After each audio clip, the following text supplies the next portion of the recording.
a sua encarnação neste mundo não poderia ser senão uma dessas missões que não são confiadas senão aos mensageiros diretos da divindade para o cumprimento de seus desígnios. Então, Jesus, mensageiro direto do Pai, né? Supondo que ele não fosse o próprio Deus, mas um enviado de Deus para transmitir a sua palavra, ele seria mais do que um profeta, porque seria um Messias divino. Como o homem tinha a organização dos seres carnais, então ele tinha a mesma organização como um de nós, como homem, né? Mas como espírito puro, desligado da matéria, deveria viver a vida espiritual mais do que a vida corpórea, da qual não tinha as fraquezas. Então, Jesus, no meu entendimento aqui, ele tinha o invólucro carnal, a vestimenta carnal, né? Como homem, como um de nós, só que espírito puro, desligado da matéria, deveria viver a vida espiritual mais do que a vida corpórea, da qual não tinha as fraquezas, né? Porque nós temos as nossas, né? E muitas. Então, a superioridade de Jesus sobre os homens não se prendia atrás de seu espírito, que dominava a matéria de maneira absoluta, e a de seu perispírito, aurida da parte mais quintenciada dos fluidos terrestres. E aqui Kardec nos diz maiores explicações sobre essa matéria, né? Quintenciada dos fluidos terrestres, nós podemos ver no capítulo 14, no item 9. Continuando aqui para vocês. Sua alma não devia prender-se ao corpo senão pelos laços estritamente indispensáveis, constantemente desligado,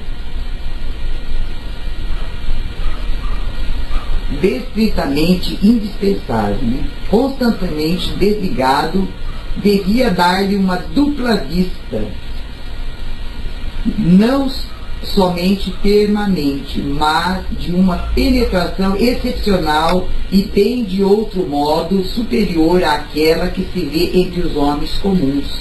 Deveria ser do mesmo modo em todos os fenômenos que despedem dos fluidos perispirituais ou psíquicos. As qualidades desses fluidos lhe dava uma imensa força magnética, secundada pelo desejo incessante de fazer o bem. Nas cúrias que ele operava, ele agia como médium? Pode-se considerá-lo como um poderoso médium curador? Não, porque o médium é um intermediário, um instrumento de que se servem os espíritos desencarnados.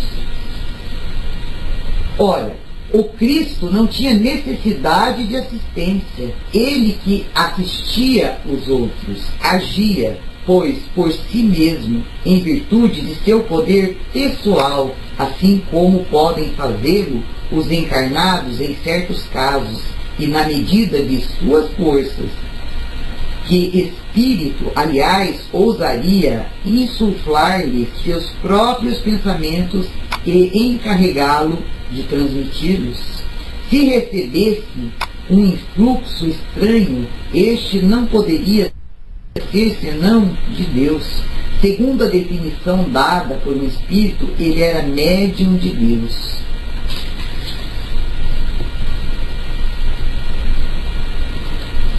Então, meus amigos, ele tinha o incessante desejo de fazer o bem.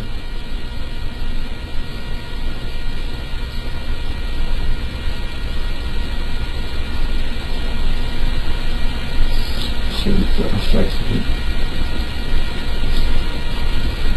Então, todavia, para motivar, né, o Kardec, ele transcreveu parcialmente no item 2 do capítulo 15, os milagres do Evangelho, capítulo onde estão os fenômenos ligados à vida de Jesus durante a sua permanência no planeta, com as curas, né, entre aspas, com diversas descrições e comentários de Kardec, os sonhos, a estrela dos magos, dupla vista, o beijo de Judas, a pesca milagrosa, os casos de possessos e das ressurreições e da filha de Jairo, da viúva de Naim, o caminhar sobre as águas, a transfiguração, a tempestade acalmada, a multiplicação de pães, entre outras maravilhosas anotações, submetendo ao leitor a referida transcrição parcial, comentado sobre a superioridade na natureza de Jesus. Não podemos deixar de reconhecê-lo um dos de ordem mais elevada e colocado por suas virtudes, muitíssimo acima da humildade, da humanidade terrestre. Né? Pelos imensos resultados que produziu, a sua encarnação neste mundo, forçosamente, há de ter sido uma dessas missões que a divindade somente a seus mensageiros diretos confia para cumprimento de seus desígnios. Como espírito puro, desprendido da matéria, havia de viver mais da vida espiritual do que da vida corporal, porque ele não tinha as nossas fraquezas, não era passivo. Sua alma provavelmente não se achava presa ao corpo, senão pelos laços estritamente indispensáveis, constantemente despreendida. Ela, de certo, lhe dava essa dupla vista, né? Não só permanente, como de excepcional penetração e superior, de muito a que de ordinário possuem os homens comuns. O mesmo havia de dar-se nele com relação a todos os fenômenos que dependiam dos fluidos perispirituais e psíquicos. Então, a qualidade desses fluidos lhe conferia essa imensa força magnética.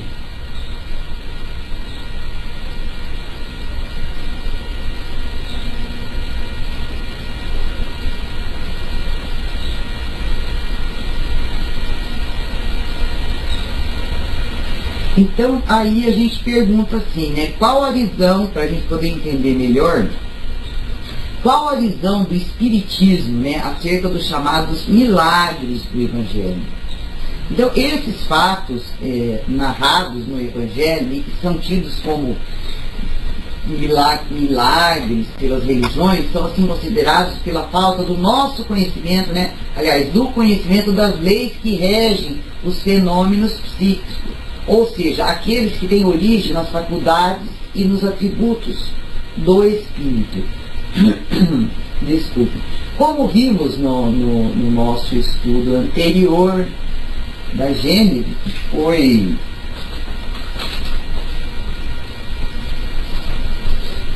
da nossa aula passada, o homem tende a caracterizar como milagroso todo fato que não consegue explicar. Então, tudo que não conseguimos explicar, temos a tendência a dizer que é milagre.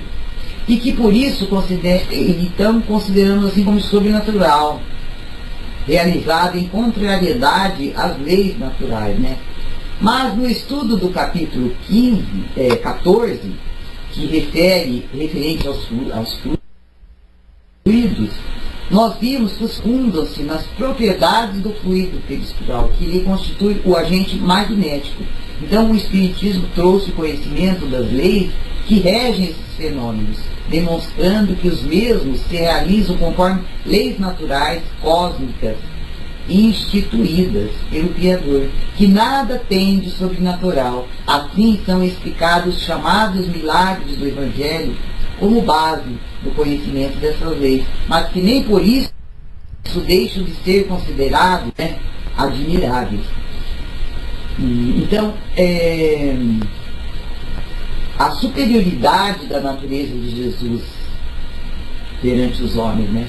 A natureza superior de Jesus em relação ao restante da humanidade com quem conviveu na vida física não decorria do seu corpo físico como constituição, era idêntica à de todos os homens, mas de si próprio, espírito puro, cuja evolução já houvera concluído, estando aqui como Jesus, como homem, ele já era um espírito, havia concluído a sua evolução, né?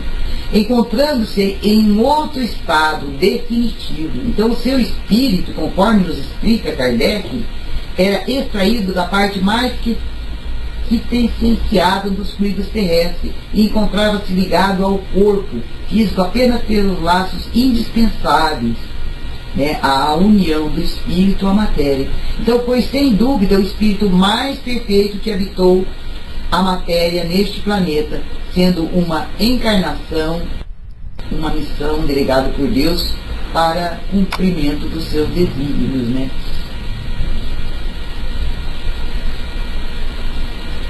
Então,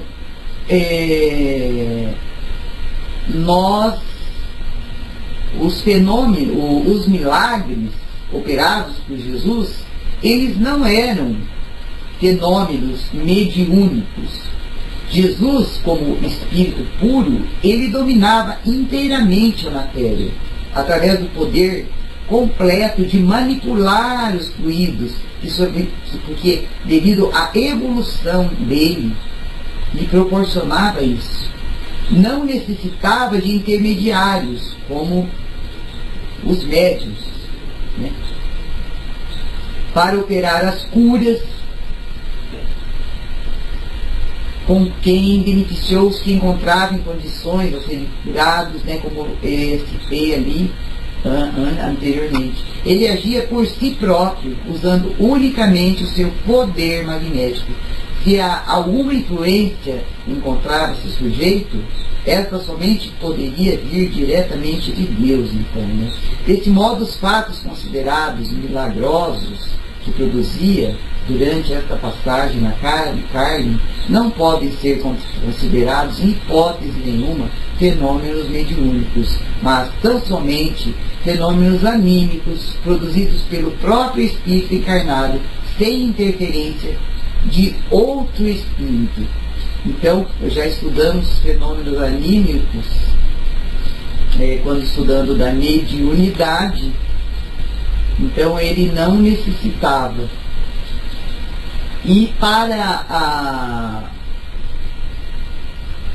deixa eu achar aqui para vocês, só um momento.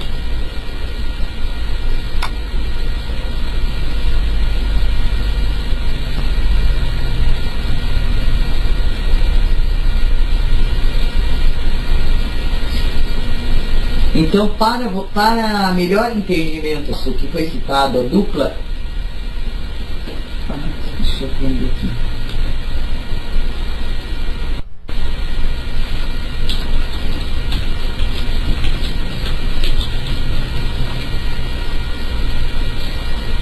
Desculpe que estava aprendendo aqui. A dupla vista, Jesus, ele possuía essa faculdade da vista espiritual em grau elevado. E as narrações evangélicas, elas atestam várias passagens que demonstravam conhecer os pensamentos das pessoas através das irradiações fluídicas desses pensamentos, refletidas como um espelho em seus perispíritos. Essa faculdade permitiu ao mestre indicar o local exato em que Simão deveria lançar suas redes para enchê-las de peixe, no episódio da pesca, que foi tida, né, por milagrosa. Conhecia as disposições íntimas de Pedro, André, Tiago, Mateus, quando os chamou e imediatamente o acompanharam. Ele previu a traição de Judas e adiantou a Pedro que por 3 vezes ele o negaria. Então, meus irmãos, eu já vou passar para o irmão X fazer um entendimento. Então, aqui com me enviou a mim o meu querido amigo Alessandro de Emmanuel, A Caminho da Luz, desde o seu aparecimento na Terra até sua volta aos parâmetros celestes. Jesus, o Cristo anunciado e esperado durante séculos, ensinou aos homens as leis de Deus, usando diferentes métodos e formas, mas especialmente através da exemplificação. Seu nascimento em uma manjedoura assinalava o ponto inicial da lição salvadora do Cristo, demonstrando que a humildade representa a chave de todas as virtudes. Seu crescimento no seio da família é exemplo de obediência aos pais. Sua sabedoria já é destaque aos 12 anos e aos 30 inicia publicamente a sua missão, que se desenvolve por 3 anos. Dentro do conceito atual, o milagre é normalmente explicado, repetindo para vocês, com a expressão: para Deus nada é impossível. Fórmula, aliás, engenhosa, para não se ter que explicar o inexplicável. É impossível para Deus mudar algo que Ele tenha feito. Por isso, implicaria adquirir que Ele tenha feito ou algo imperfeito, ou alguma coisa que depois veio a se arrepender. Aquilo que se chama de milagre nada mais é que uma ocorrência dentro das leis naturais, ainda desconhecidas do homem. O dia em que se descobrir a lei que rege aquela ocorrência, ela deixará de ser milagre para ser um fenômeno natural. Então, os fatos narrados no Evangelho e que são tidos como milagrosos pelas religiões são assim considerados pela falta de conhecimento das leis que regem os fenômenos psíquicos, ou seja, aqueles que têm origem nas faculdades e nos atributos do espírito. O homem tende a caracterizar como milagroso, repetindo para vocês, todo fato que não consegue explicar e que, por isso, considera como sobrenatural, realizado em contrariedade às leis naturais. Então, o Espiritismo trouxe o conhecimento das leis que regem esses fenômenos, demonstrando que os mesmos se realizam conforme leis naturais, cósmicas, instituídas pelo Criador, que nada tem de sobrenatural. Assim são explicados os chamados milagres do Evangelho, com base no conhecimento dessas leis, mas que nem por isso deixam de ser considerados admiráveis, como repetindo para vocês aqui. Então, a natureza superior de Jesus em relação ao restante da humanidade com quem conviveu na vida física não decorria do seu corpo físico, cuja constituição era idêntica e a todos os homens, mas de si espírito puro, cuja evolução já houvera concluído, como eu já comentei aqui com vocês. Então, eu vou passar para a Sil, para ela colocar, compartilhar o seu entendimento. E após, eu não coloquei no banner ali o estudo de hoje. Aos que chegaram após, nós estamos estudando a Gênese, o capítulo 15, os milagres do Evangelho, item 1 e 2, a superioridade da natureza de Jesus e os milagres, né? Os ditos como milagres que ele fazia, que a doutrina vem nos esclarecer através das leis naturais. É com você, Silvio.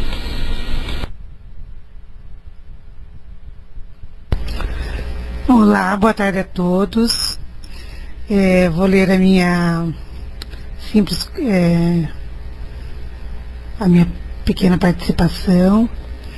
Os chamados milagres do Evangelho pertencem, na sua maioria, à ordem dos fenômenos psíquicos, isso é, dos que têm como causa primária as faculdades e os atributos da alma.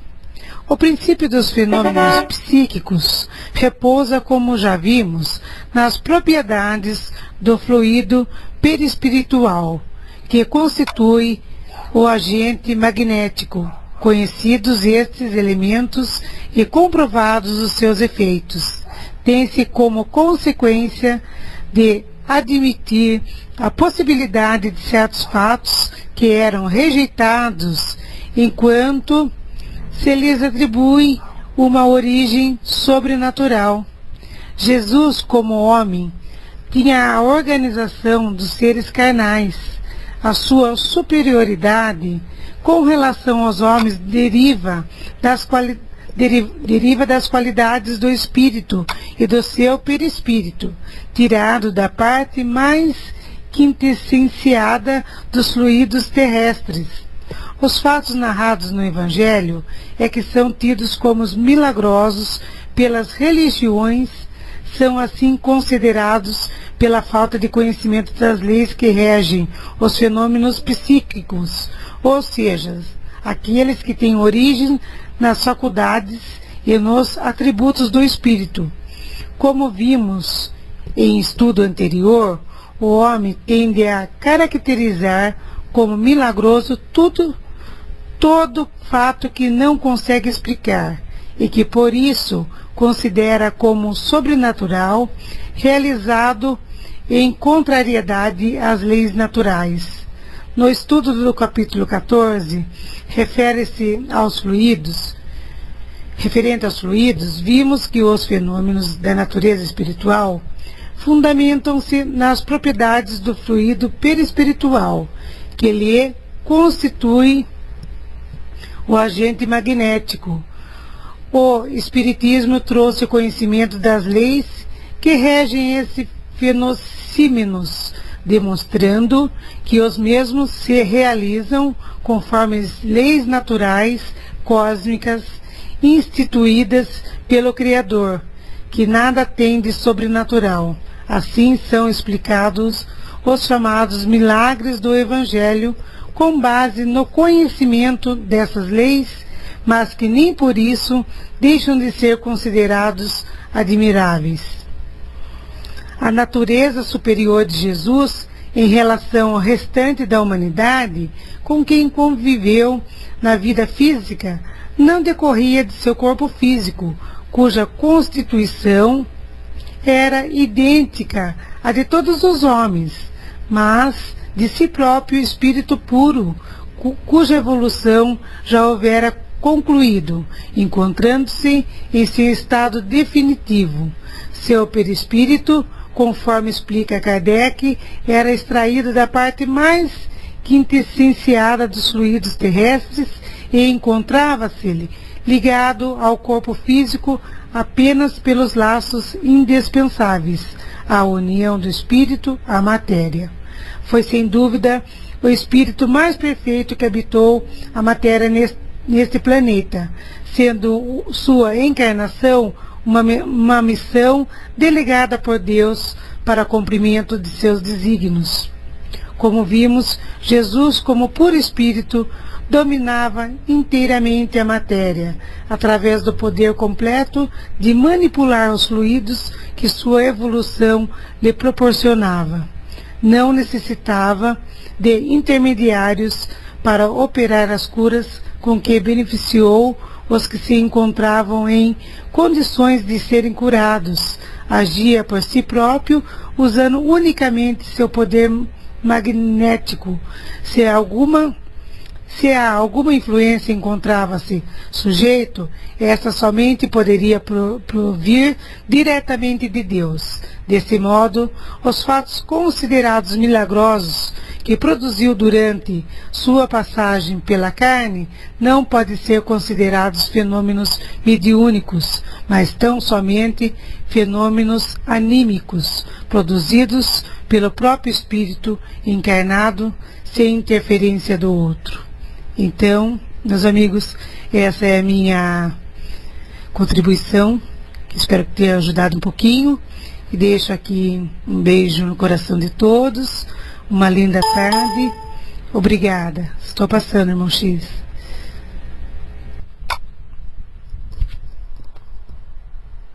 Boa tarde a todos, muita luz e paz. Shari, Armando, Alessandro, Leafra, Elisa, Cristaline, Lorene, Berli, Mariana, Antonelli, César, Conceição e Denise. Sejam todos muito bem-vindos a esta sala luz, sala de amor, sala de carinho, sala de estudos. Hoje, como está no banner, nós estamos estudando relativamente aos milagres ocorridos durante a época de Jesus. Meus irmãos, milagre existe. Deus pode fazer milagre. Deus faz milagre. Até que poder fazer, primeiro vamos falar o que é o milagre. Milagre é uma derrogação de qualquer lei natural.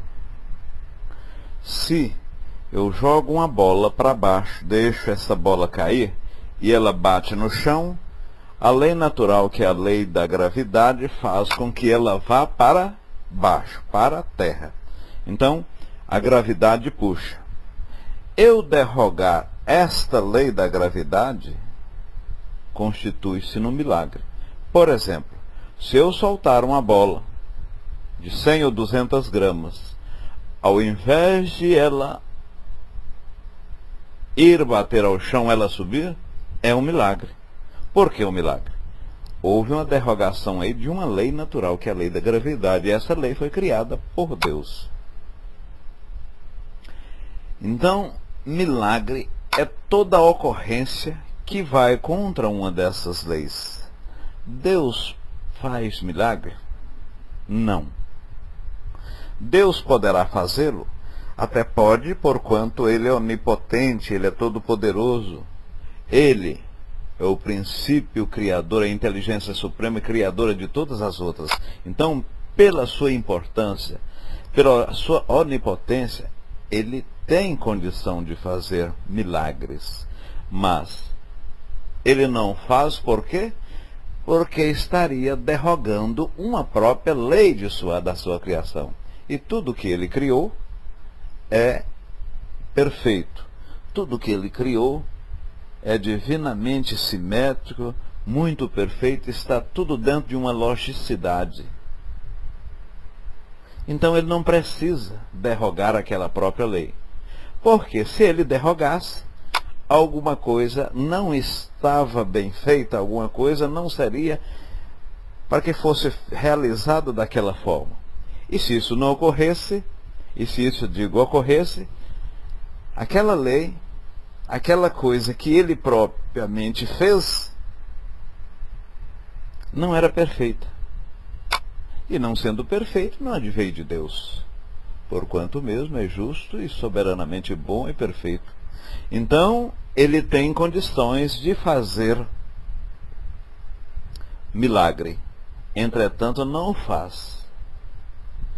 Jesus, como vimos aí, dito pela nossa irmã Shil e Shari, foi um irmão nosso em carne e osso, que nesse mundo encarnou e esteve entre nós, entretanto com uma pureza espiritual muito grande. Num determinado ponto, Shari, falando da pureza espiritual de Jesus, ela questiona até se Jesus era um médium. Ora, somos sabedores que a mediunidade... Seja bem-vindo, Jurandir, à nossa sala Luz no Caminho. Somos sabedores que a mediunidade... O médium, o medianeiro, usa para comunicação dos espíritos entre os dois planos. Pode sim haver mediunidade de um espírito desse plano. Jesus tinha essa necessidade? Jamais. Jesus não precisava evocar espírito nenhum. Jesus não precisava, dada a sua pureza e evolução e o espírito puro que era, de evocar praticamente ninguém. Como lá falou e um determinado espírito disse que se Jesus fosse médium, ele seria médium de Deus. Mas se assim o fizéssemos, nós estávamos falando que Deus é espírito, e Deus não é espírito. Espírito é uma criação sua. Espírito tem uma parte material, que é o perispírito. E Deus não tem essa composição fluídica. Muito embora ainda não foi nos dado a condição de concebê-lo em sua inteireza, né? Mas então, Jesus não precisava. Jesus chegava perto de um necessitado. Jesus chegava perto de alguns espíritos doentes. Ele sentia. Ele percebia fluidicamente. Jesus, ele tinha o poder da dupla vista, como alguns médios têm, mas aquilo era uma característica normal. Então ele desdobrava com uma facilidade muito grande. Ele tinha um poder como espírito muito superior, saber o que eu, o que você, o que nós estávamos ou estamos pensando. Então ele tinha essa superioridade. E essa superioridade, deixando-se aflorar naquele tempo, através das curas, das ações fluídicas, como bem disse ali abaixo, foi constituído à época por milagre, coisa que não passava tão somente de uma cura fluídica, de uma transposição magnética, um processo curador normal. Mas como as pessoas não tinham esse conhecimento, tudo aquilo de extraordinário, tudo aquilo que causava uma beleza em minha vista e que eu não tinha como fazer uma explicação normal, era taxado como milagre. De João, seja bem-vindo à nossa sala Luz do Caminho. Então, não havia milagres. E poderíamos, a nossa amiga Xanri falou relativamente a uns milagres aí, que ocorreu relativamente à dupla vista, à aparição. Por exemplo, Jesus andando sobre o lago, e os discípulos lá, e fala: mestre, se for vós, fala com que eu vá até aí. E Pedro foi e começou a afundar. Jesus pegou na mão dele e disse: levanta-te, homem de pouca fé. Como que pode ser interpretado esse dito bíblico relativamente a milagres? Ou houve uma materialização, uma dupla vista do próprio Jesus, ou por outra, Jesus fluidicamente eliminou a gravidade, tornando o seu corpo sem peso. O caso, por exemplo, da ressurreição da filha de Jairo, ou mesmo a ressurreição de Lázaro. Jesus chegando em determinada cidade, a filha de Jairo estava morta, e ele mesmo lá disse: ela não está morta, ela apenas dorme. E ela chegou, as pessoas até de uma forma hilária ou jocosa achou interessante aquela afirmação do Galileu, mas ele chegou e disse ao pai e à mãe: entre comigo no quarto, pegou na mão da menina: levanta-te e anda, você está dormindo. Pela mesma forma, o caso de Lázaro, que ele, com a dupla vista, viu que Lázaro não estava dormindo. Muito embora a irmã, deduziu-se que, por ter havido passado 4 dias, deveria o corpo feder. Deveria. mas sabe-se cientificamente que os processos letárgicos, a letargia em si, pode durar 8 dias. E mesmo com relação ao corpo feder, quando desses processos letárgicos, pode ir definhando, ir corroendo, acabando certas partes do corpo. E, em decorrência disso, exaurir aquele mau cheiro. Deixa eu verificar a área de texto aqui, meus irmãos. Algumas curas que Jesus, a parte fluística. Nesse caso, Jesus transmite magnetismo pelo olhar e motiva psicologicamente pelas palavras, além dos fluidos emanam. Veja bem, meus irmãos, quando a gente entra numa câmara de passo, ou muitas vezes a gente acha que o magnetismo, ele é transmitido pela mão. Longe disso, ele vai pelo corpo, pelo espírito. Não é o fato de eu estar numa cama de passe que o médium coloca as mãos e o fluido sai pelas palmas da mão. Nesse exato momento, aqui eu estou ministrando um passe. De que forma? Eu harmonizando, falando em Jesus, e você, estando harmonizado, você recebe fluidos salutares do meu espírito, da minha ação e de minha sintonia. O que é isso? É um passe magnético. E veja que estamos, pela distância física, que isso no mundo dos espíritos não tem nem tempo e nem distância, né? Então nós estamos, de uma certa forma, em passe magnético, nesse exato momento. Alessandro coloca embaixo, lembramos ainda que tanto Pedro quanto Paulo também operaram vários milagres, sim. E se formos lá em Abadiana, tem um médium que opera milagre.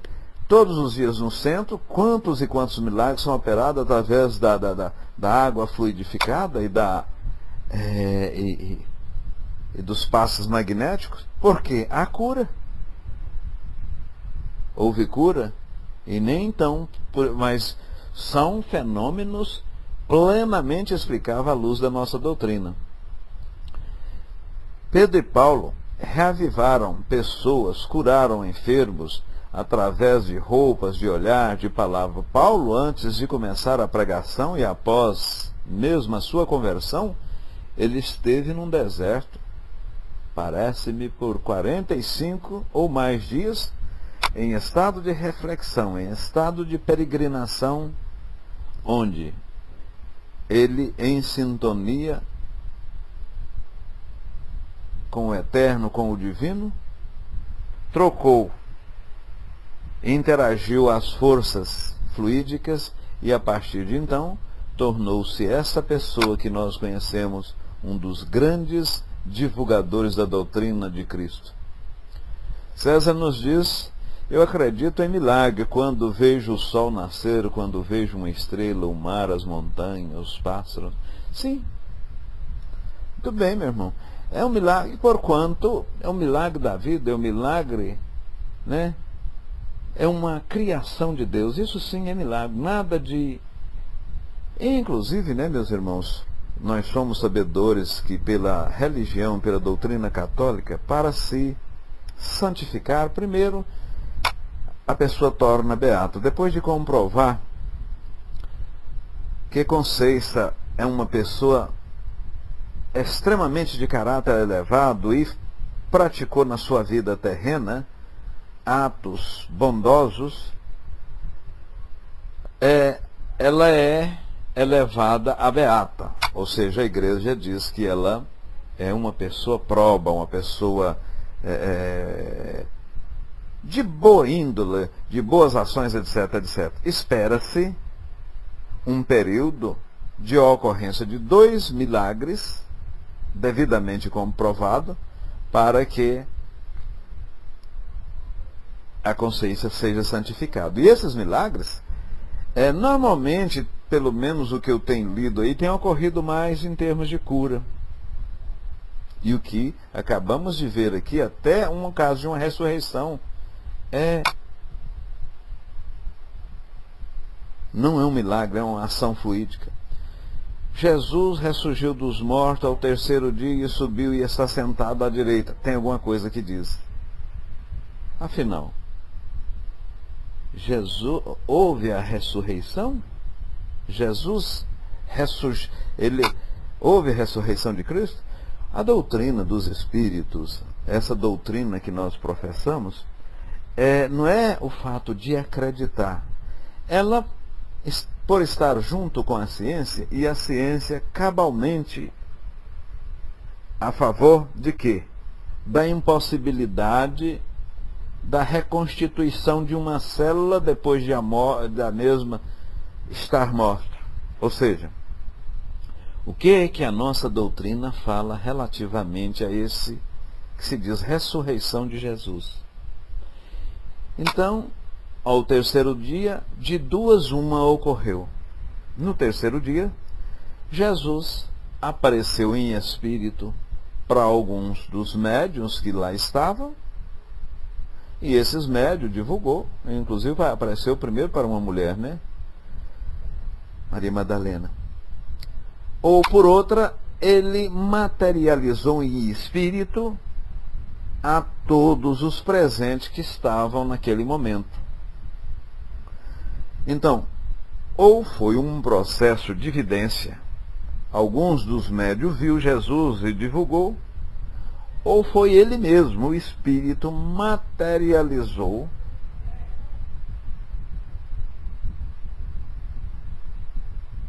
houve esse processo de materialização. Então, vocês viram que há duas vertentes. Então, não há como que o corpo, depois de transformado, como que depois das células sofrendo esse processo deletério, sendo absorvido pela própria terra, a célula sendo absorvida pelo todo, ela vai se reconstituir. Ainda mais, advoga um princípio de que no final dos tempos haverá um juízo final, onde as pessoas sairão das covas completamente conforme a sua contextualização celular quando ali foram enterradas, e prestará ação dos seus atos perante o Criador. Veja bem que essa ação é a lei do plantio, é a lei da colheita, né? Você planta hoje e você colhe amanhã.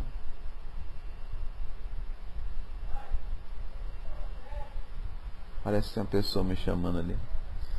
Pois bem, então, meus irmãos, não existe. E o Espiritismo, e diz Kardec com propriedade, ele disse que o Espiritismo será sempre uma doutrina de vanguarda, uma doutrina de ponto, uma doutrina atual. Isto por quê? Porque ela estará sempre de mãos dadas com a ciência. Se alguns dos seus postulados, amanhã ou depois, a ciência vier a comprovar e provar de que aquilo é coisa fálica, de que não existe, aquilo é uma ilação, um pensamento nosso, Kardec diz: deixa então, meus irmãos, aquele preceito doutrinário e segue a ciência. E a ciência, cabalmente, ela diz da impossibilidade de um processo ressurreitório, da ressurreição em si, provando cientificamente essa impossibilidade. E como não existe essa parte científica, nós devemos acreditar na ciência. Jurandir coloca: eu sou um milagre hoje pelo seu nascimento. Eu também até concordo, se você quer falar que milagre é uma coisa perfeita, uma coisa boa, né? Mas como não existe, não houve derrogação de lei nenhuma, você não é um milagre. Científica não será então cética. O que é cética? Cética é alguma coisa que você não acredita. Cética é alguma coisa que você ainda está, vamos dizer, até sob estudo. A ciência, ela não pode ser cética, porque a ciência é baseada na matéria, na comprovação. Nós estamos até um passo à frente da ciência porque aquele elo de ligação, aquele elo de tudo, nós, pelo menos os espiritistas, sabemos que viemos, quando houve o Big Bang, nós viemos de quê? Dos fluidos, do fluido universal. Então, aliás, tudo veio do fluido. E a ciência ainda não atingiu esse ponto. A ciência usa o termo magnetismo para designar certos efeitos produzidos pela carga elétrica, quando em movimento. A atração entre o ímã e o ferro é um exemplo. O deslocamento de elétrons, né? O magnetismo, ele é deslocamento de energia. O fluido é energia. Então, quando eu penso, assim como vocês estão me ouvindo, assim como o som precisa do ar para haver a propagação, o pensamento precisa dos fluidos para propagarem. Por isso que fala que o bom pensamento altera fluidicamente o meio. É necessário estarmos sempre bem harmonizados, a prece faz bem, as orações pela mesma forma, você sempre pensar altruisticamente de forma positiva, altera determinada situação. Por que altera? Porque você altera o meio fluídico, e o meio fluídico é material. Então, o pensamento, o desejo, a emoção, a alegria, o meu querer, ele é energia, e nós sabemos que energia é uma matéria radiante, assim como a matéria é uma energia condensada. Repetindo, a matéria é uma energia condensada. E a energia é uma matéria radiante. Uma está na outra. Tudo está contido dentro e são fluidos magnéticos. Então foi por fluido magnético que ocorreu esses milagres. Foram pelos fluidos que ocorreram a maioria dos ditos milagres. Vamos ver aqui. Aquela senhora que estava num processo hemorrágico, muitos anos, né, que é uma menstruação constante, um processo hemorrágico, muito tempo, e já tinha gastado muito dinheiro e não tinha sarado, não tinha obstruído aquele fluxo sanguíneo. E ela falou assim, olha, se eu encostar, se eu puder falar com Jesus, pelo menos encostar em suas vestes, eu tenho plena convicção de que curarei a minha doença. E assim ela fez. Ela chegou, Jesus estava passando, ela encostou-se nas vestes de Jesus, e Jesus disse, quem me tocou? Os discípulos, que pilhéria é essa, mestre? O senhor está sediado por dezenas, por centenas de pessoas. Aqui todo mundo toca. Não, mas de mim eu senti que saiu poder. Aí a mulher falou, foi eu, Senhor.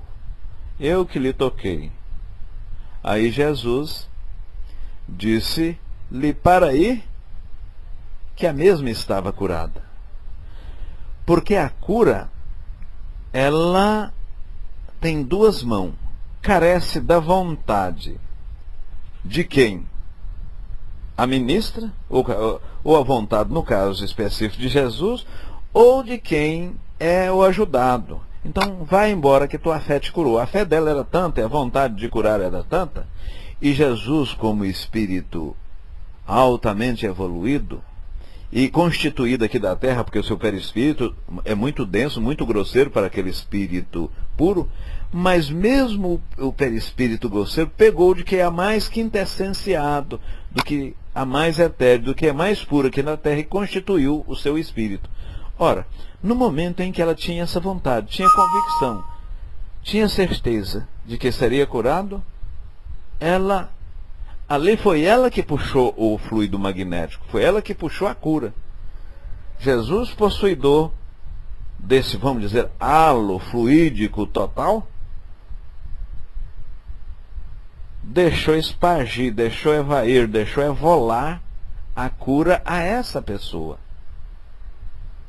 Então, repetindo, o processo de cura ele parte da vontade do curador ou da fé inabalável do curado. Fica melhor assim, né? Ou da fé do curado, né? Ou da vontade do curador. Esses dois processos podem ocorrer. Paralítico. Tem a Shani falou do paralítico, falou mão seca, leprosos. Nós falamos o paralítico. O que foi considerado? O paralítico chegando próximo de Jesus, e nós sabemos da lei de ação e reação, de que cometi mal, ou fiz o mal nessa existência, eu com certeza repararei em outra. E aquele paralítico, estando ali, na própria existência aqui, chegando perto de Jesus e também com a fé inabalável, quis ser curado. E no momento em que ele arrependeu, e já tinha expiado por um processo, entendeu-se ali que o seu karma não seria mais necessário dar sequência. Então houve a cura. Houve a cura. É milagre? Não, não é milagre. Houve a cura. Deixa eu ler aqui a área de texto. Então houve a cura. De que forma? Emitindo os bons fluidos. Então, o paralítico, por ter expiado toda a sua carga, né? Então, já não tinha necessidade de sofrer. Naquele momento, permitiu-se que o mesmo fosse curado. O que o Espiritismo explica de forma também serena, de forma os 10 leprosos, né? Que o fato de eles também quererem curar, tiverem fé, fluidicamente recebeu os dons de cura daquele Espírito de Jesus. Eu não conheço, inclusive até vi algum vídeo, mas tem um cidadão, um médium, espiritualista, parece-me nem espírita, ali em Louisiana, fazendo prodígios em termos de cura. Fazendo prodígio. Arigó, em sua época, ele processava cirurgia, curas, corte, inclusive o próprio Espiritismo não acha correto você usar lâminas de corte, bisturi, algum material para incisão. Ele, aconselhado pelo próprio Chico Xavier, parou num segundo instante ou terceiro instante de processar as curas com facas, com bisturis, com esse tipo, né? O Zé Arigó pegava, mandava a faca no olho da pessoa, na coluna, em determinado local, na barriga, extraía aquele tumor, e veja bem, uma faca sem esterilização, sem nada. Num segundo momento, ele parou de usar esses materiais cortantes, esses materiais adicionais, colocava-se só a mão, postava-se a mão e processava a cirurgia. Certa feita, e Chico, um problema de próstata muito sério, e ele foi operado. Até as pessoas falaram: olha, Chico, mas você é muito amigo do Zé Arigó, e por que você não vai lá, não opere com ele e tudo? E Chico: não, vamos deixar o que é de direito. O médico estudou para isso, então vamos à medicina. Ele, na verdade, naquele momento, ele já era instruído por quem? Por Emmanuel, né? Jurandir diz: irmão, você acredita em mudança de personalidade? Jurandir, se personalidade é constituída de uma série de atos, e aqueles atos vai imprimir o nosso comportamento, sim, nós podemos educá-la, podemos burilar, até em um determinado momento, para falar assim: Jurandir mudou de personalidade. Por exemplo, hoje, precisamente 16h31, estamos estudando sobre a doutrina dos espíritos. Digamos que o irmão X, ou mesmo vocês, não acredita naquilo que nós estamos falando, e o próprio irmão X está falando de boca para fora, não está falando de alma e nem do coração. Mas o fato, Jurandir, de ele falar hoje que o espírito é imortal, de ele falar hoje que o espírito sobrevive o corpo, de ele falar hoje que o espírito tem várias moradas, de ele falar hoje que vai evoluir, nós precisamos de ele falar hoje que os milagres é decorrente, ou são decorrentes dos fluidos, e tudo é explicável, amanhã eu acabo acreditando. Então são uma série de fatos que vai mudar a minha personalidade. Nesse aspecto, sim, acredito que a personalidade seja mudada. Alessandro, os seus mentores espiritual direto de Paulo, ele escolheu e guiou o início de suas tarefas, consolidação e apostando até ali o seu desenlace no plano físico. Diga, o Paulo que muito que há de sofrer em meu nome, Jesus Cristo o Consolador. Que posso fazer para servir o Senhor? Paulo, no momento em que perde a visão no caminho de Damasco. A demonstração que vários serão chamados para servir os desígnios do Criador. Devemos nos desvincular do peso carnal e do orgulho, dogmas e falsos axiomas. Reforma interior, isso opera modificações e prodígios. Ora, é justamente. Sem dúvida alguma, até o próprio Jurandir falou, acho que é isso, quer dizer mudança de personalidade, justamente. Então, quando a Shari falava lá nos pescadores, e Jesus subindo numa barca para falar melhor às pessoas que o ouviam, e após ter feito a preleção, e veja bem, meus irmãos, eu lembrei Chico, quando falava, não raro sentia um perfume de rosas constante, e algumas das vezes chegava a cair pétala, mas ele falava assim, aquele cheiro, quer dizer, aquele apache fluídico que emanava do próprio Espírito Chico. Imagina quantas centenas de vezes o Espírito Jesus era mais evoluído do que Chico. Então era natural que do mesmo depreendesse fluidos salutares, fluidos curadores, fluido vivificante que alterava perispiriticamente o outro espírito, processando aí a cura. Porque somos sabedores que a doença vem do espírito, mas está toda a carga genética no perispírito. Pois bem, aí Shari falava que estava Pedro, Tiago, estavam pescando lá e Jesus, após a preleção, disse, parece-me que foi para Tiago, joga a vossa rede ali. Falou, não, mestre, com todo respeito à vossa orientação, mas pescamos hoje o dia todo, não deu nada. Ele falou, eu estou falando, ó, você vai jogar naquele local, e apontou para o local. E eles jogaram e pegaram tanto peixe, rasgaram rede, e os outros chamaram os outros pescadores que assim fizeram, e todos encheram a barca de peixe. O que houve ali? O milagre? Não. Jesus, fluidicamente e através da dupla vista, percebeu que naquela localização física o cardume ali estava. E veja bem quando houve e logo, depois daquilo, ele falou, largue vossas redes, joga essas redes, queima, larga essas redes de pescar peixe, vamos e me siga, vamos pescar homens. Mas quando Jesus fez este convite, é porque ele sentia até que aqueles convidados iam segui-lo. Vocês verem que vocês observam que no meio dos 12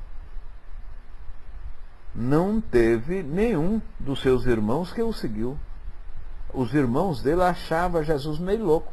A própria Virgem Maria não tinha dimensão da missão do Cristo, do seu filho. Ela foi avisada da gravidez, ela sabia que tinha um ente ali diferente dos seus outros irmãos, que parece-me que eram 3, né? Parece, não 3? Mas ela mesma não tinha a contextualização daquele espírito tão puro. Então, meus irmãos, quando falamos em cura, quando falamos em fluido, quando falamos em mediunidade, precisamos estudar, estudar, estudar. Olha as 3 disciplinas de Emmanuel. Olha, inicialmente, Chico, precisamos psicografar 20 livros. Aí Chico fala, mas o que é isso? Não tem papel, não tem nada, não tem como. Como nós vamos psicografar 20 livros? Eu não tenho a mínima condição. E o que eu devo fazer? Você tem que fazer 3 coisas: disciplina, disciplina e disciplina. E quais são essas 3 disciplinas? É o estudar, né, meus irmãos? É ciência, filosofia e religião. Ciência é a parte do espiritismo que estuda o relacionamento do mundo normal, do mundo corpóreo com o mundo espiritual, ou seja, são as psicografias, as psicofonias, a mediunidade em si. Isso é a parte científica. A parte filosófica do espiritismo, o que é? O que sou? O que estou fazendo aqui? Para onde eu vou? São minhas dúvidas constantes que me permeiam. Esta sim é a parte filosófica. E em decorrente da parte filosófica e científica, permeia a parte moral, que aqui no Ocidente nós chamamos de religião. Que é a caridade, que é o amor, que é a reforma íntima, que é o fazer o bem ao próximo, fazer as coisas aos outros assim, como as que eu gostaria que fosse feita a mim. Essa sim é a decorrência moral das 2 primeiras. Então, quando Emmanuel diz disciplina, disciplina, disciplina, nós podemos focar. E nós estamos fazendo aqui o quê? Nós estamos estudando doutrinariamente a nossa doutrina, essa doutrina da 3ª revelação. Eu não vos poderei estar convosco, mas deixarei o Consolador prometido, que ficará com vós eternamente.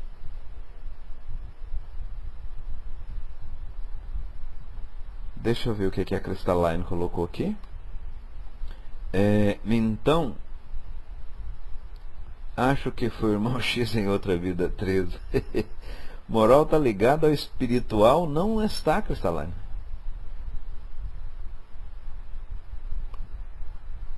Veja bem, quando até você fala assim, nós acabamos de ver que o espiritual, ele é mais a parte científica. No momento em que você estuda a espiritualidade, o seu interrelacionamento com o mundo corpóreo, com o nosso mundo, a comunicação dentro dos 2 planos é a parte científica, é a parte da ciência.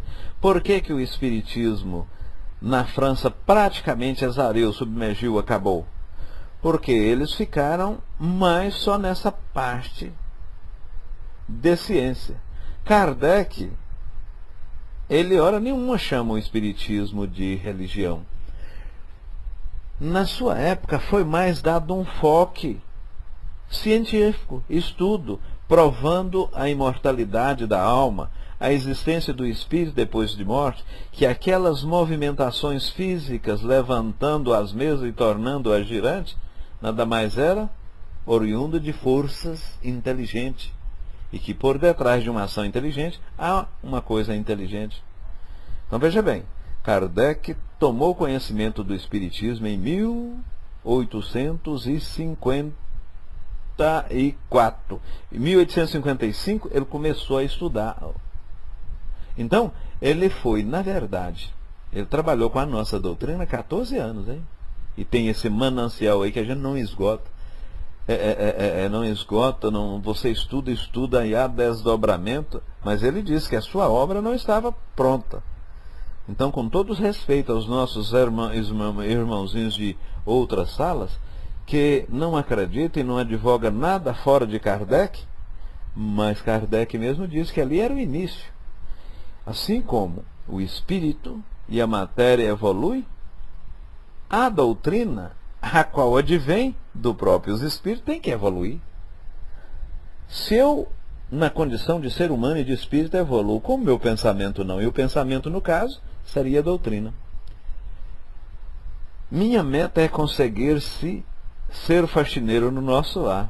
A propósito, César, eu não assisti. Mas quando a gente fala em nosso lar, a gente até fica com o pé atrás. Aquele negócio, um olho na Copa e outro na Band. Por quê? André Luiz, um espírito altamente lógico, centrado, bom, com exemplos magníficos, vai para lá e fica 8 anos no umbral, e nós que estamos começando agora na doutrina, talvez nem ajudante do faxineiro lá, César, a gente não vai ser, né? Você tem. E outra coisa, nosso lar foi escrito, parece 1943 ou 47, mais de 60 anos. Lá, a época que foi fundado no século XVI, 1600, 1643, por espíritos portugueses. Fica a 80 quilômetros acima da cidade de Rio de Janeiro. Na época tinha 1 milhão de espíritos lá. Ora, naquela época, no século onde nós iniciamos de carroça e saímos de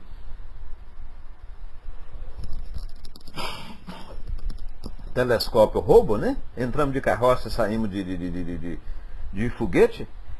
O quanto não evoluiu lá também, porque o que nós sabemos de lá é daquele livro, Nosso Lar, psicografado por Chico há 65 anos atrás.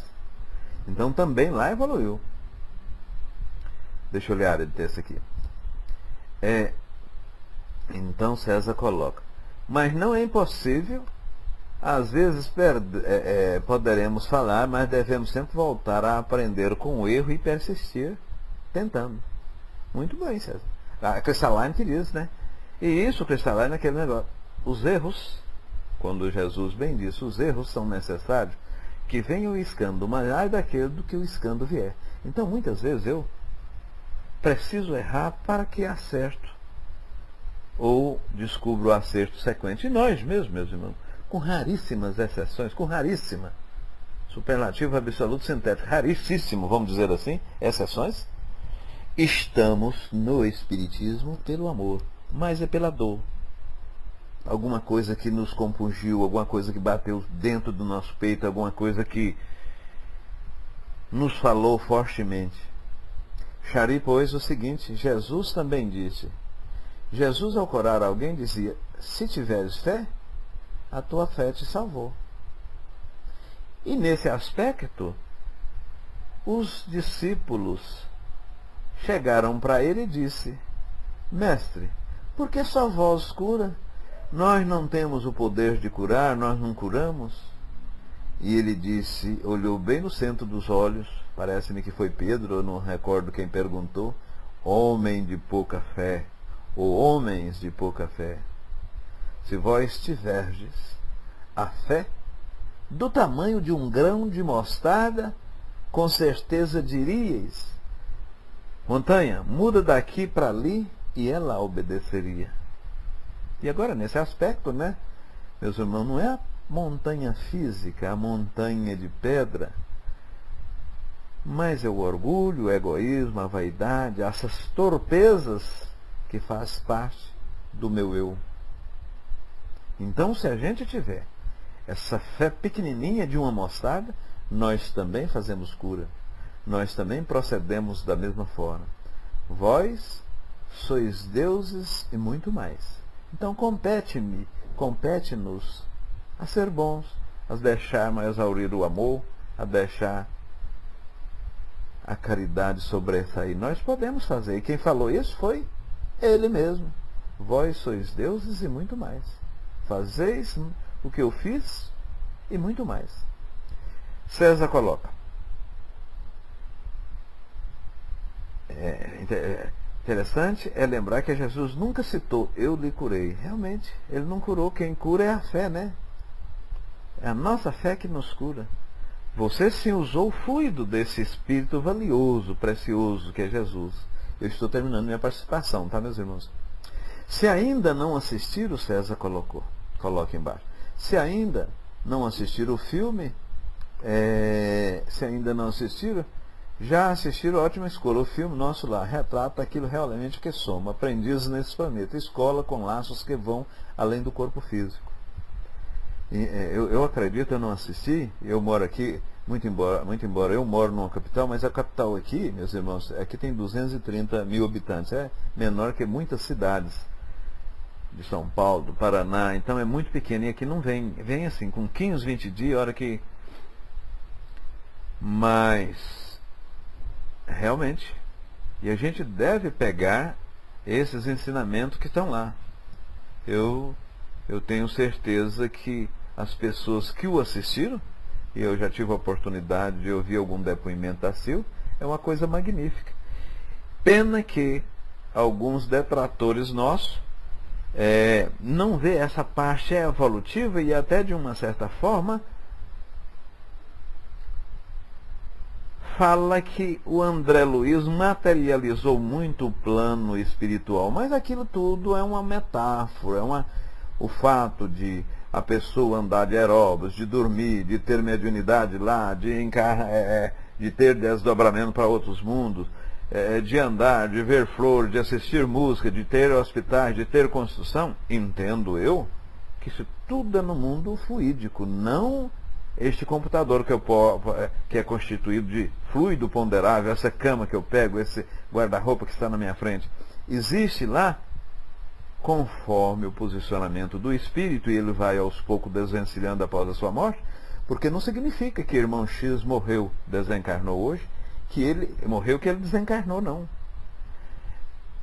As minhas funções cerebrais, minhas funções vitais pararam de funcionar, mas eu posso ficar ainda encarnado na carne dezenas, centenas de anos algumas vezes. Não é o fato de eu morrer que eu desencarnei. Eu ainda fico vinculado ao liame da carne. Vamos dar sequência aqui. O nosso irmãozinho alarmante, né? Tá ali. Cristalina, eu acho que te conheço. Muito bem, eu não sei se foi para mim.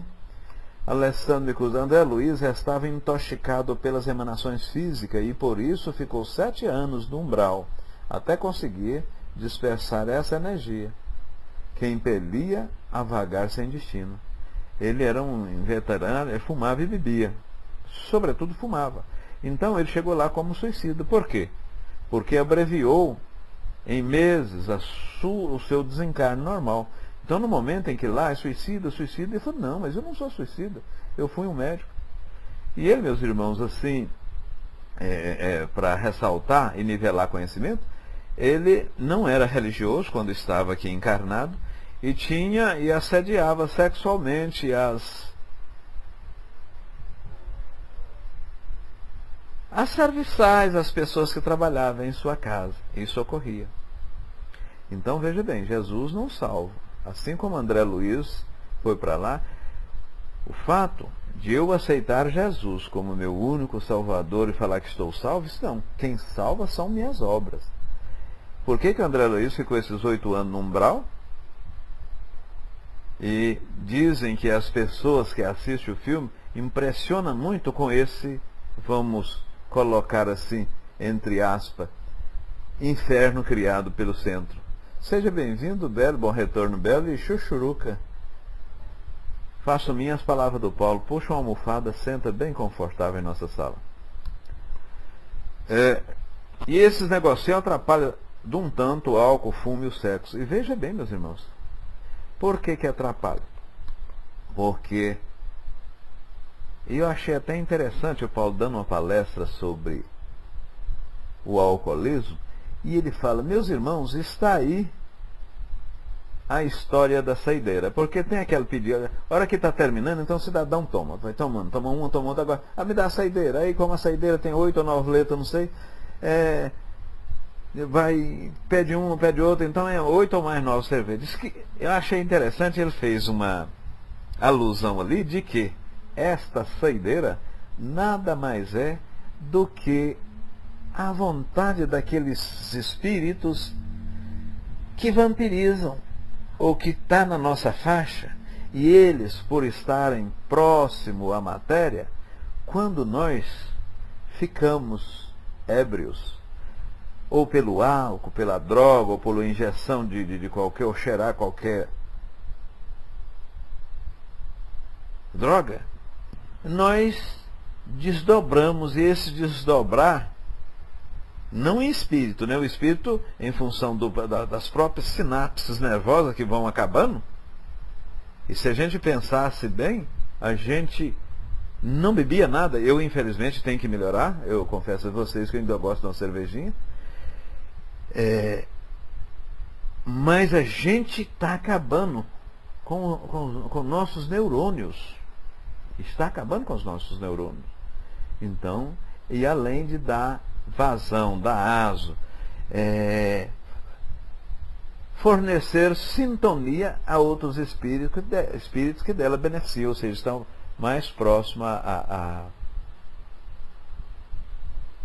está mais próximo à carne. Mas eu lhes confesso, meus irmãos, como Kardec diz que o verdadeiro espírita é aquele que procura domar as suas más inclinações e melhorar constantemente, eu lhes afirmo que eu sou um espírita, porquanto eu sou hoje melhor do que ontem, e tenho plena convicção de que serei pior do que amanhã. Em outras palavras, eu não só estou procurando, mas como eu vou melhorar mesmo. Então, esses vícios que ainda nos acompanham, a gente vai, né? A hora que você vai internalizando, você vai expulsando-os gradualmente. Alessandro continua. Sim, nós também temos, e infelizmente, amigo, pode ser chocante, mas todos nós, no momento atual, e nós encontramos, iremos para um umbral, porque ainda não nos desvinculamos da matéria. Alessandro podem sentir ofendido, e rogamos a mais sinceras desculpas, mas essa é uma verdade, e negá-la é provar o quanto estamos atrasados. E na verdade, meus irmãos, umbral é uma passagem. Todo espírito passa pelo umbral. Nós, na condição de espírita, muitos de nós estigmatizamos ou falamos que o umbral é aquela coisa horrível, horrorosa. O umbral é uma passagem. Irmão X passará pelo umbral mais ou menos tenebroso, dada as suas ações, dado o seu labor, dado o seu comportamento. Então, cada um vai ter um umbral segundo o seu merecimento. E ficando no mesmo, ou permanecendo no mesmo tempo necessário até que a espiritualidade o encaminhe a alguma coluna ou dá-se a sequente evolução para encarnações posteriores. César. Claro que não podemos nós mesmos saber e ou dizer para onde vamos, mas no nosso caso o mais importante é estarmos preparados. E achamos que não estamos nos preparando muito bem. É só o fato de sabermos que não estamos preparados, e um dos grandes sábios, o fato de ele ter admitido, de não saber ainda, ter muita coisa a aprender, foi a maior sabedoria. E no momento, quando César diz que não sabemos que estamos preparados, nós temos essa ciência que já é motivo para a gente, num segundo instante, começar a preparar. E nós estamos preparando aqui. Porque através do conhecimento doutrinário, através desse conhecimento científico e moral, nós damos subsídios a implementar o nosso livre-arbítrio com maior racionalidade. Alessandro, mas lembremos que quando o livro foi escrito, nem Brasília existia, justamente.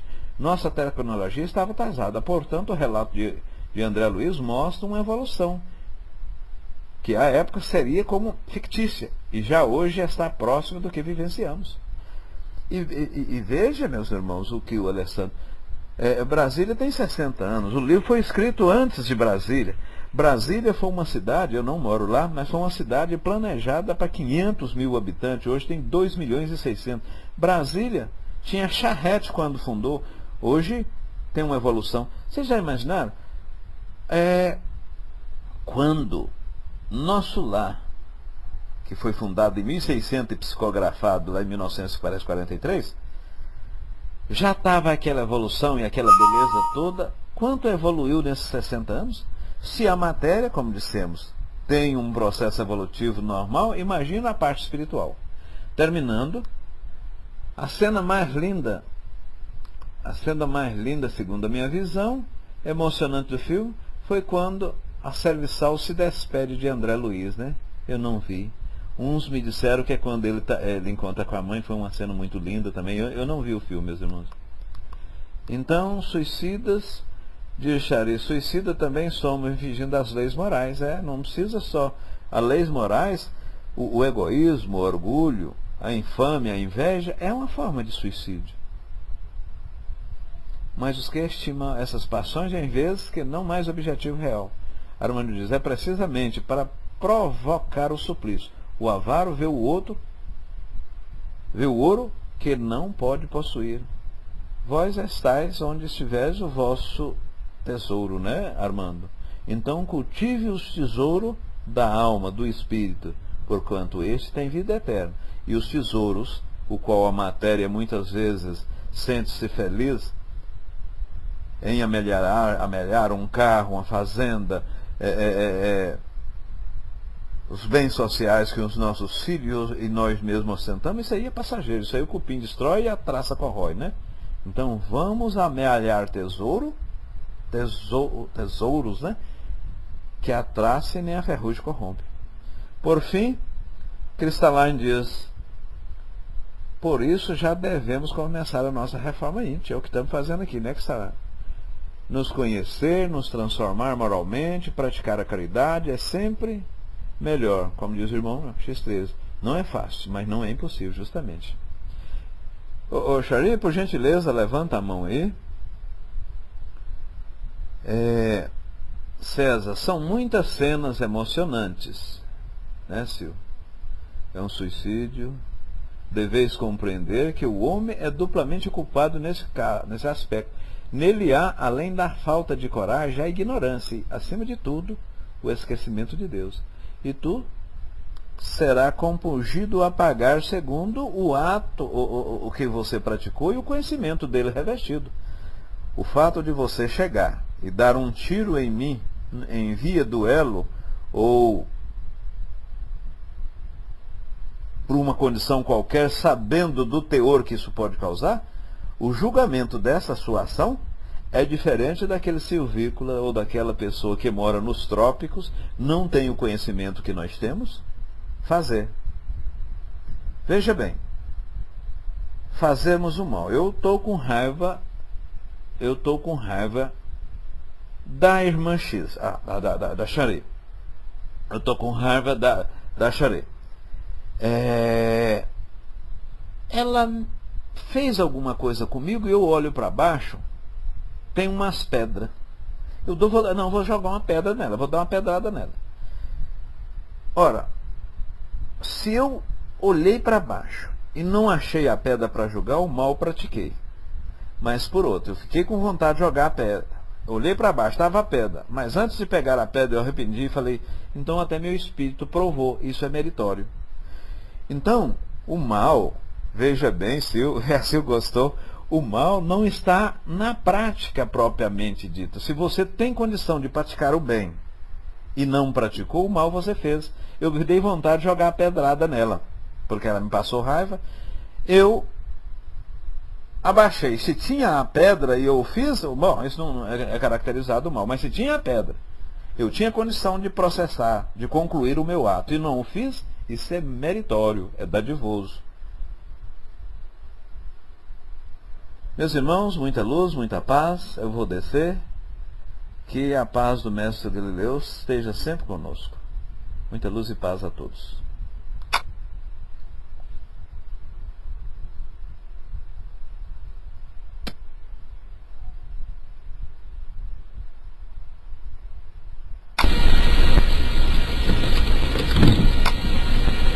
Olá, está ok o som?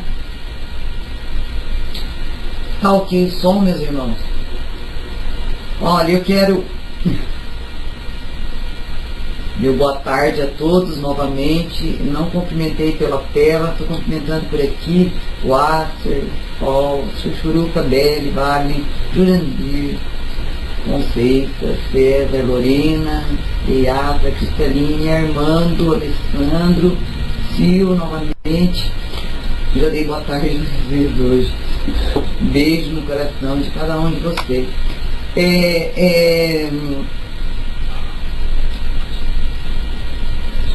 Foi bem falado, né? Eu acho que entendemos o proposto para hoje dos nossos estudos da Gênese. Nós, espíritas, não temos muito o hábito, assim, né, de estar estudando a Gênese. Mas ficou bem esclarecido os milagres de Jesus, né? Superioridade de Jesus.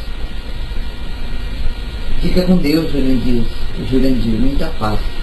Então, aí depois todo mundo está muito eufórico falando do filme Nosso Lar. Eu não assisti ainda, mas já li o livro. Quero ver se eu assisti esse fim de semana. Então, o que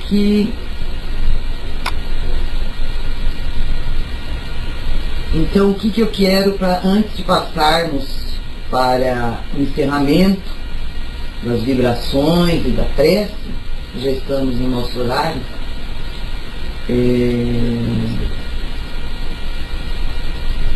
pergunto se alguém gostaria de subir para estar complementando dentro do tema.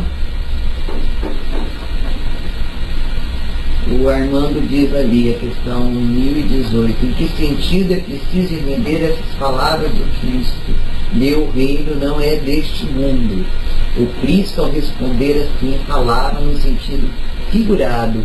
Ele queria dizer que apenas reina nos corações puros e desinteressados. Então, meus irmãos,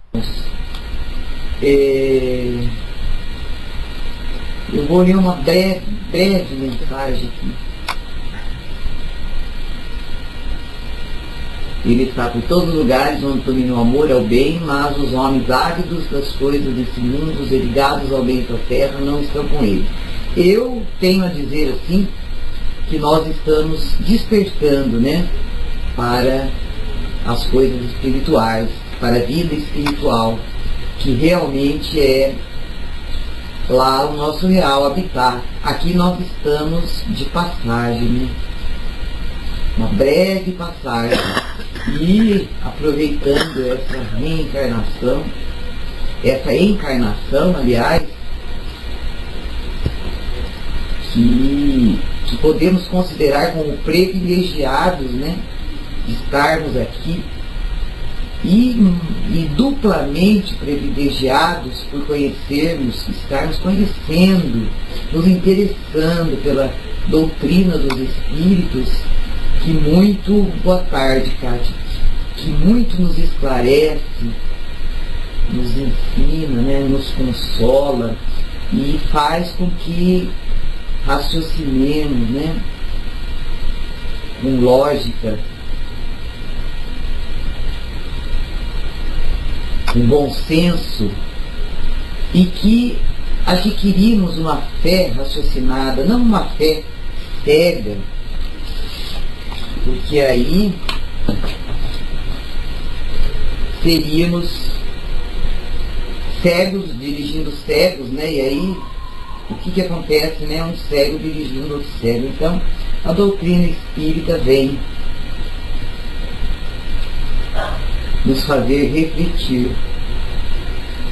Eu quero passar rapidamente para vocês aqui um pequeno textinho que eu achei. Alguém está sob envolvimento negativo? Como livrar-se? Observar conduta moral irrepreensível, cumprir seus deveres, resgatar compromissos esquecidos, combater vícios. No cotidiano, observar hábitos de higiene corporal e psíquica, leituras, programas de rádio e TV, conversas. Tudo deve ser bem escolhido, não admitir críticas a terceiros, com ou sem motivo, praticar a beneficência e a caridade, ajudando financeiramente, entre aspas, se puder, né, entidades e pessoas necessitadas, e tendo paciência e tolerância com os desajustados, frequentar um grupo espírita. A palestra e o passe complementam-se concordando, cortando ligações espirituais perigosas ou degeneradas, se já existirem. Marcar hora, sempre a mesma hora, para a leitura de livros de mensagens em voz alta. Prestar atenção, faça autoanálise, procurando melhorar-se.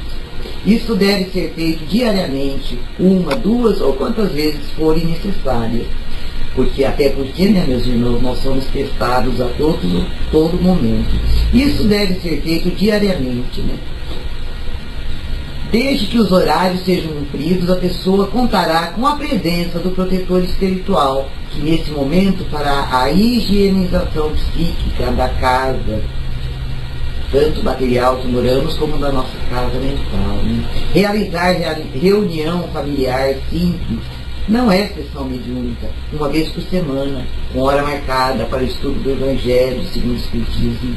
Se for possível, associar-se a uma entidade assistencial, onde possa prestar serviço pelo menos uma vez por semana, como colaboração.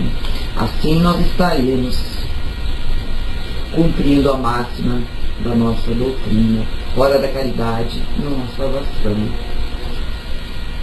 E instruir-vos e amai-vos, né? Amai-vos e instruir-vos, mas eu acho assim que é instruir-nos e nos amarmos, porque sem nos instruirmos, sem nos conhecermos, sem termos, nós não poderíamos doar. Então, meus irmãos,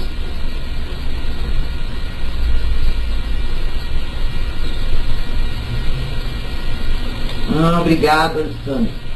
Então, meus irmãos, neste momento, é exatamente que o seminé é o caminho. E veja bem, só o fato de estarmos aqui, neste momento, reunidos, nós estamos fazendo isso. Por quê? Porque nós estamos estudando, nós estamos compartilhando os ensinamentos do Mestre. Deixa eu ver o que o Alessandro escreve aqui para a gente encerrar. Eu gostaria, enquanto isso, convidar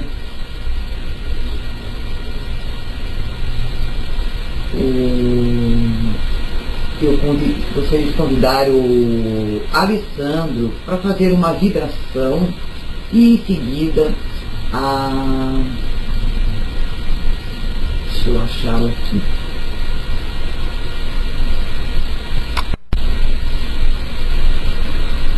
A Beli saiu da sala.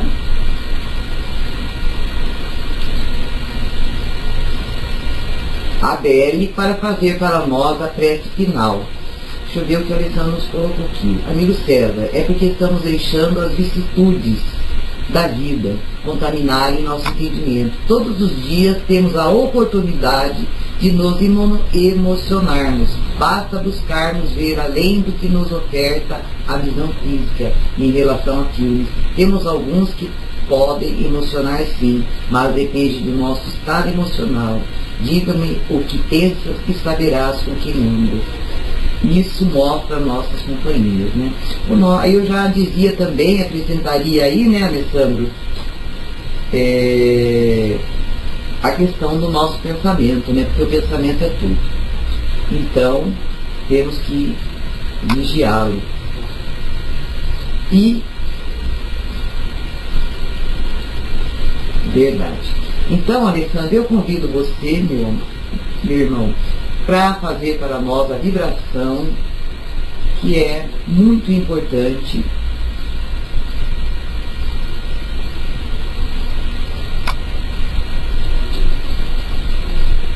É muito importante as vibrações, seja na casa espírita, como aqui no virtual também.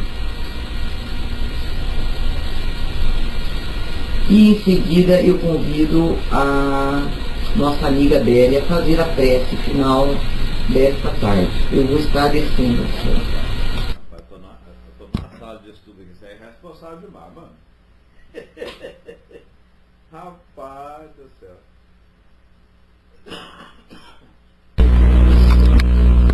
Oi, boa tarde. Temos som?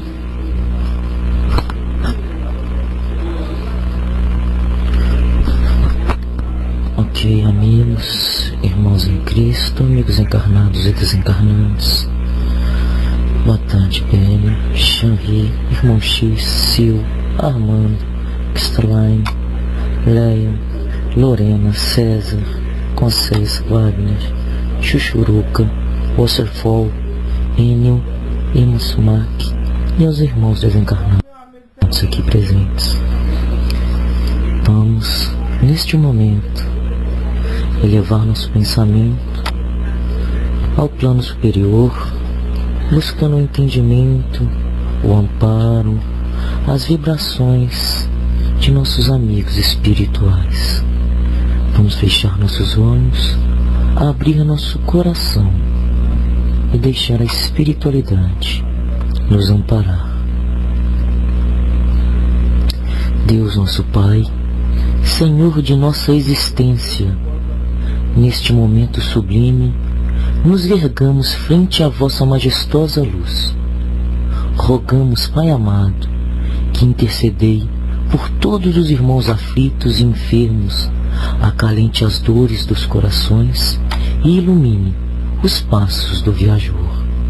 Ampara a criança e aos órfãos, ofertando-lhes o amparo e a segurança Rapaz, vou pegar o telefone da mãe do Josué. dos lares, o carinho e a Senhor, alivia e serena o pensamento dos idosos, dando-lhes o respeito e a atenção que tanto carecem, e que possam, Senhor, a cada novo alvorecer, se alegrarem com a ternura e a benignidade a eles dedicados.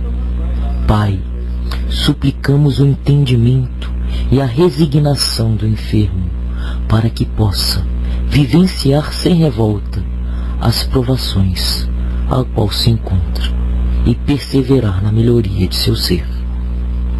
Deus nosso Pai, fazei abrolhar em nós a semente redentora do perdão, e possamos a cada dia sermos justos e brandos com os irmãos menos esclarecidos, lembrando-nos, Pai, sempre de nossas tendências e nossas imperfeições.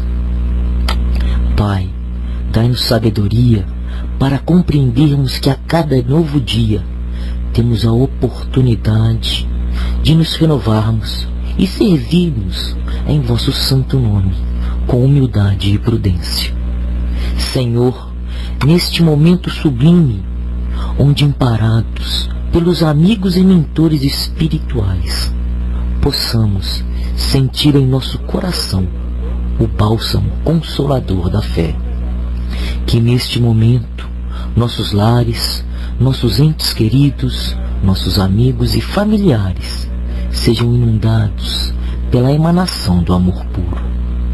Pai, abençoe nossos desafetos e a todos que nos perseguem, pois entendemos, Senhor, que assim como nós, eles carecem de vosso auxílio e amparo.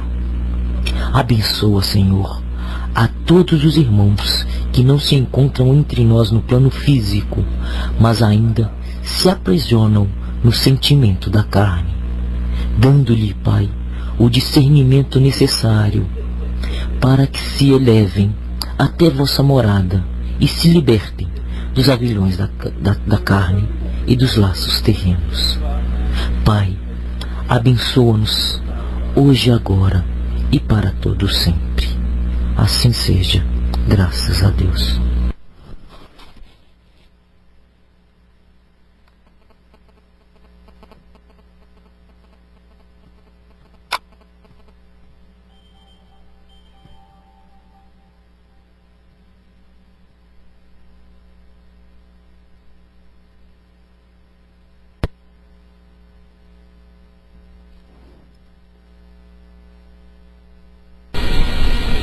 Graças a Deus.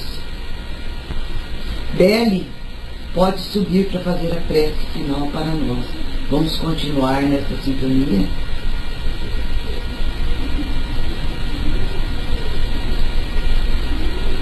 Vibrando por todos os necessitados que somos nós. Pode subir, filho.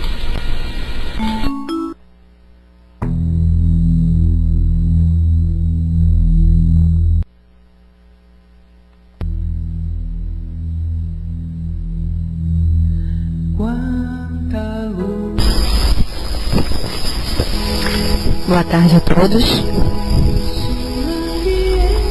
Me ouvem bem?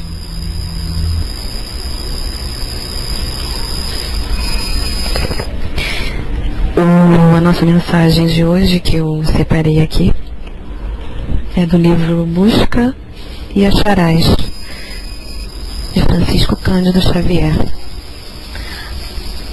Anotações preventivas. Retome o seu dia buscando olvidar as ocorrências infelizes da véspera. A casa protegida habitualmente promove faxinas pela manhã. Se alguém se lhe fixou na mente como sendo um próprio enfermiço, envolva a imagem desse alguém no bálsamo da prece. Uma chaga no corpo exige recurso cicatrizante.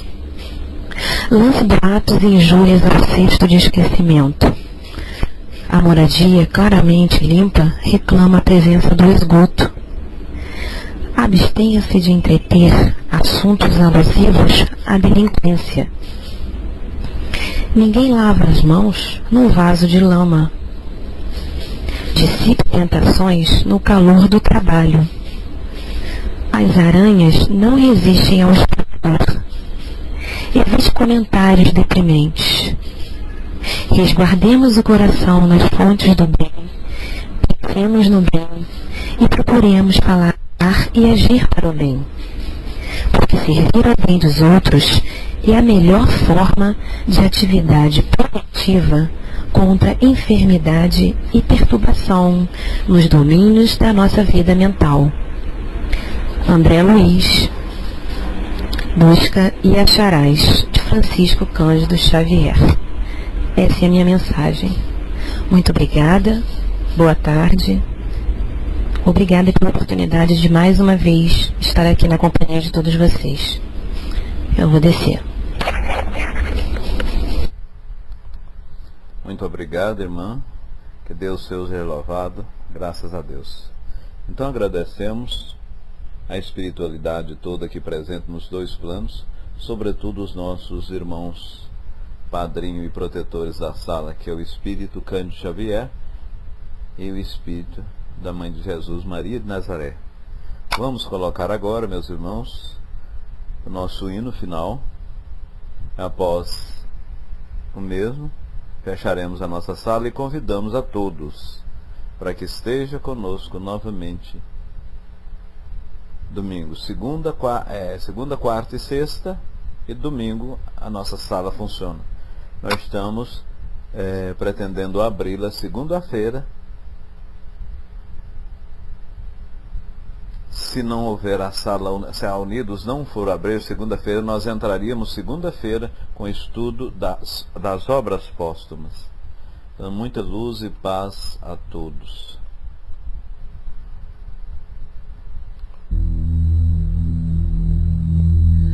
Quanta luz neste ambiente, descendo sobre nós, vibrando em nossa mente. Quanta luz, quando assim em prece, como a alma cresce aos olhos